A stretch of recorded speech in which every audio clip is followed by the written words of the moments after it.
ایک بات کا ذکر کرنا ضروری سمجھتا ہوں کہ احمد آباد میں جو مسلمان بچی کا دردناک دل سوز ویڈیو آیا ہے جس نے خودکشی کر لی، میں آپ تمام سے اپیل کر رہا ہوں، چاہے آپ کوئی بھی مذہب کے ہوں، اس جہیز کی لعنت کو ختم کرو، جہیز کی لعنت کو ختم کرو۔ اگر تم مرد ہو نا تو بیوی پر ظلم کرنا مردانگی نہیں ہے، بیوی کو مارنا مردانگی نہیں ہے، بیوی سے پیسوں کا مطالبہ کرنا مردانگی نہیں ہے۔ تم مرد کہلانے کے بھی لائق نہیں ہوگا اگر تم ایسی حرکت کرو گے۔ وہ معصوم بچی پر ظلم کیا گیا، وہ تنگ آ گئی جہیز کی لعنت کی، جہیز کا مطالبے پر، اس آدمی کے مارنے اور پیٹنے پر، اور اس نے اتنا بڑا اقدام کر لیا۔ شرم آنی چاہیے ان گھر والوں کو جنہوں نے ہماری اس بیٹی کو مجبور کیا۔ میں تو اللہ سے دعا کروں گی اللہ تم کو غارت کرے، تم لوگوں کو۔ ہر باپ کی تکلیف تم نہیں سمجھ سکتے۔ اگر کوئی باپ خبر میں جاتا ہے، میں کئی ایسے لوگوں کو جانتا ہوں جو زندگی کی آخری سانسیں لیتے ہیں اور اپنا ہاتھ پکڑ کر دھیمی سی آواز میں کہتے ہیں اسد صاحب بچی کی شادی ہے، انتظام کرا دو، مرنے سے پہلے کچھ ہو جائے۔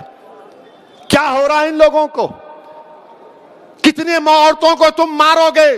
کیسے تم مرد ہو جو بچیوں کو مار رہے ہو، ان کی جانیں لے رہے ہو؟ کیا تم میں انسانیت مر چکی ہے؟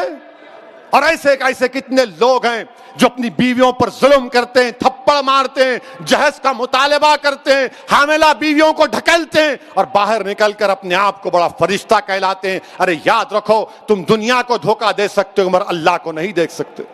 اللہ دیکھ رہا ہے، اللہ سمجھ رہا ہے، اور اللہ ضرور مظلوم کا ساتھ دے گا، اللہ مظلوم کا ساتھ دے گا۔ میں ان تمام مسلمانوں سے اپیل کر رہا ہوں، اللہ کے رسول صلی اللہ علیہ وسلم نے ارشاد فرمایا تھا کہ تم میں سب سے بہترین وہ ہے جو اپنے گھر والوں سے اچھا ہے، بہترین اخلاق اس کے ہیں جو اپنی بیویوں سے اچھا برتاؤ کرے گا۔ یاد رکھو اگر تم اپنی بیویوں کو مارو گے تو کل یہی مار کا تم کو حساب حشر کے میدان میں دینا پڑے گا۔ جو مسلمان ہیں بتاؤ میرے کو ایک مثال دو کہ ہمارے نبی ہمارے رسول جن کے نام کے خیرات کا صدقہ ہم کھاتے ہیں، کیا انہوں نے کبھی ہماری امت کی ماؤں کو مارا؟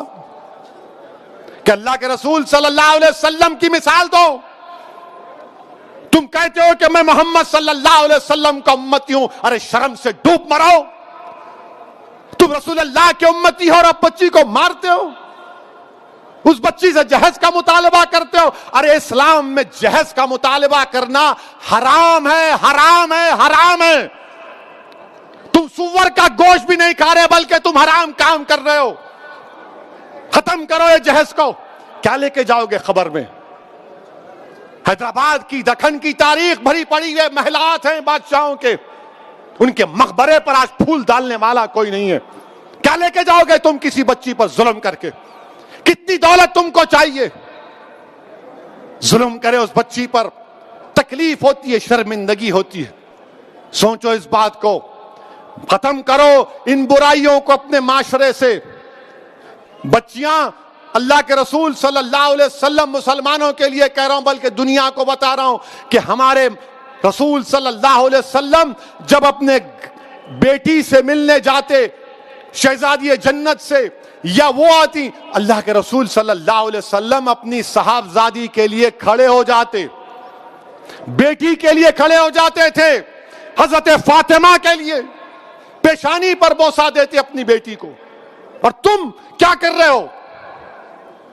میرے عزیز دوستوں اور بزرگوں، یہ مجلس کے ذمہ داروں کا جلسہ ہے۔ ہماری بھی کوشش ہونی چاہیے کہ پہلے اگر ہمارے گھر میں ایسا ہو رہا ہے اس کا خاتمہ کرو، ہمارے محلے میں ہو رہا ہے سمجھاؤ ان